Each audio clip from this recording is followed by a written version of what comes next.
죄의식의 그림자. 10일 죄의식은 아버지를 가리는 유일한 것으로 남아있다.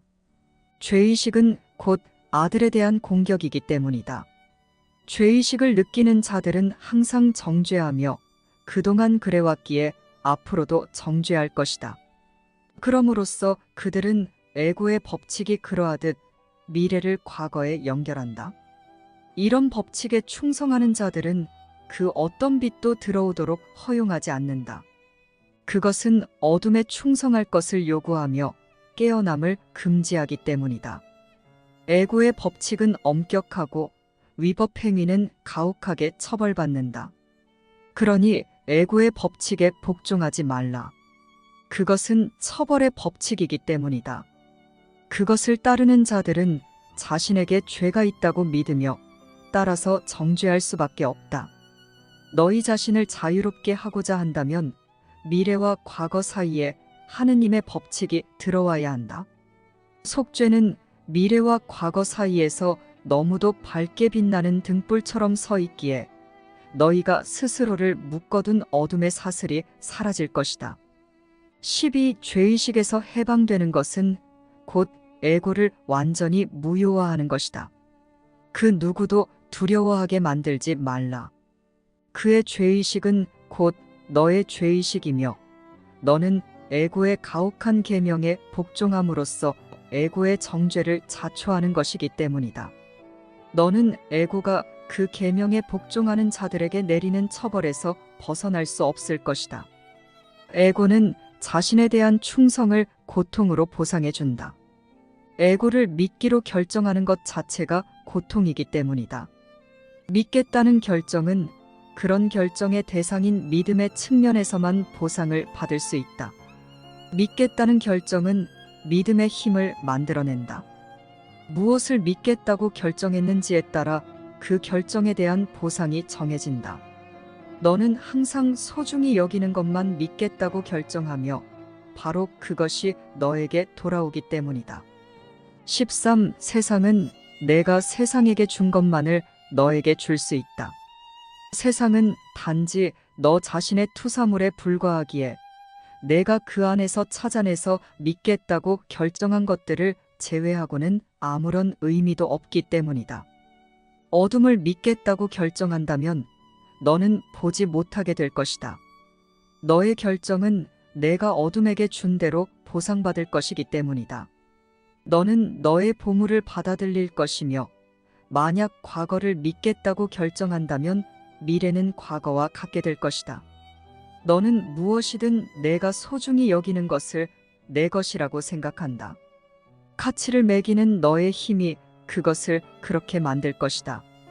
14. 속죄는 내가 소중히 여기는 모든 것을 재평가한다. 속죄는 성령이 거짓된 것과 참된 것을 분리하는 수단이기 때문이다. 너는 그것들을 구별 없이 마음에 받아들였다.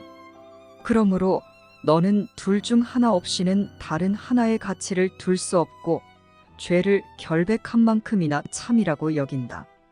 내가 하느님의 아들이 무죄임을 믿지 않는 이유는 하느님의 아들이 아닌 과거를 보기 때문이다.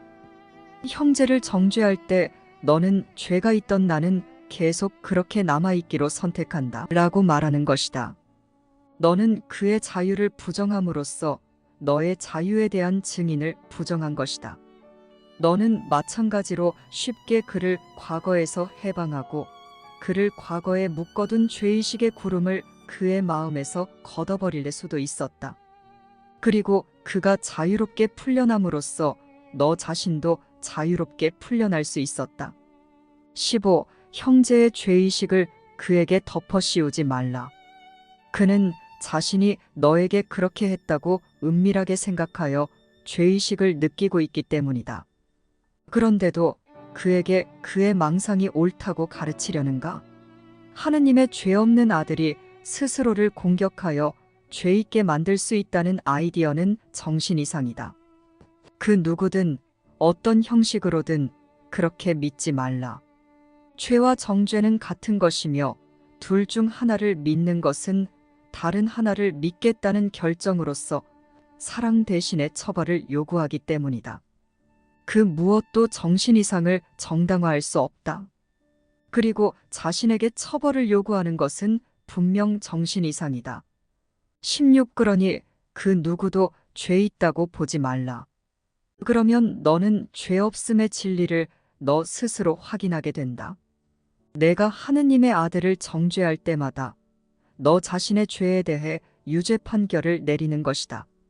성령이 너를 유죄 판결에서 자유롭게 풀어주도록 하고 싶다면 그가 너의 모든 형제들에게 제공하는 속죄를 받아들여라. 그럼으로써 너는 속죄가 너에게도 해당되는 것임을 배우게 된다. 하느님의 아들을 부분적으로 정죄하는 것은 불가능하다. 이를 항상 기억하라. 내가 죄 있다고 보는 이들은 내 안의 죄에 대해 증언하는 증인들이 된다. 그리고 너는 내 안에서 죄를 볼 것이다. 죄는 무효화되기 전까지는 내 안에 있기 때문이다. 죄는 항상 스스로를 정죄한 너 자신의 마음 안에 있다. 그것을 투사하지 말라. 그렇게 하는 한 죄는 무효화될 수 없기 때문이다.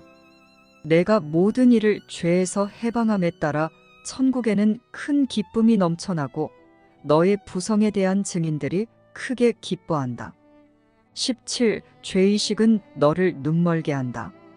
내가 내면에서 단 한 점의 죄라도 보는 한 빛을 보지 않을 것이기 때문이다. 그리고 너는 죄를 투사할 것이며 그러면 세상은 너의 죄로 뒤덮인 어두운 곳으로 보이게 된다. 너는 세상 위로 시커먼 장막을 던져 놓았고 이제 세상을 볼 수 없게 되었다. 왜냐하면 너는 내면을 볼 수 없기 때문이다. 너는 내면에서 보게 될 것을 두려워하지만 그것은 거기에 없다. 내가 두려워하는 그것은 사라졌다.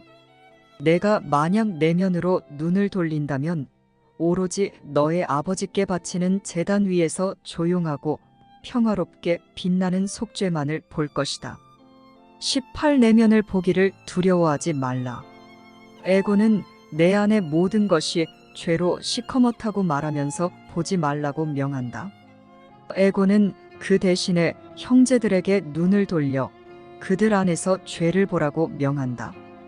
하지만 내가 계속 눈멀어 있지 않고서는 그렇게 할 수 없다. 형제들에게 어둠을 뒤집어 씌우고는 그들을 어둠 속에 있는 죄인이라고 본다면 너는 너무도 두려워서 내면의 빛을 바라볼 수 없기 때문이다. 내가 너의 내면에 있다고 믿고 그렇게 믿기로 결정한 그것은 거기에 없다. 19. 너의 내면에는 너에 대한 아버지의 완벽한 믿음을 보여주는 거룩한 징표가 있다. 아버지는 너의 가치를 너처럼 매기지 않으신다. 아버지는 당신 자신을 아시고 내 안에 있는 진리도 아신다. 아버지는 거기에 아무런 차이도 없음을 아신다. 아버지는 차이에 대해 알지 못하시기 때문이다. 하느님이 완벽한 결백함이 있다고 아시는 곳에서 내가 죄를 볼 수 있겠는가? 너는 하느님의 알 부정할 수는 있지만 그것을 바꿀 수는 없다. 그러니 하느님이 내 안에 놓아두신 빛을 바라보고 내가 거기에 있다고 두려워한 것은 이미 사랑으로 대체되었음을 배워라.